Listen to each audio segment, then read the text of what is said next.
The fuel filter is attached to a length of fuel line in the fuel tank. The filter can move freely in the tank, so it stays submerged when the tool is tipped. The filter removes debris from the fuel, so it doesn't enter and clog the carburetor. Over time, the fuel filter will become clogged with debris, which will restrict the flow of fuel to the engine. This can result in an engine that is hard to start, starts and dies, or won't start at all. Replacing the fuel filter is a repair that you can do yourself, and I'm going to show you how. Hi, I'm Mark Socha.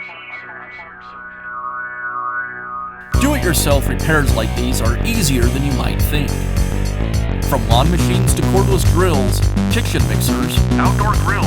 our how-to videos walk you through each repair from start to finish. So doing it yourself means never having to do it alone. Let's get started. I'll start by removing the fuel cap. I'll use a wire hook to fish the fuel line out of the tank. I'll pull the fuel filter away from the fuel line, being careful not to lose the retaining ring.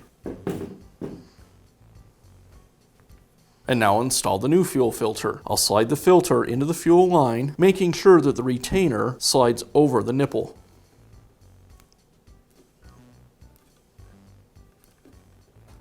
Once installed, I'll place it back into the fuel tank. I'll finish by reattaching the cap.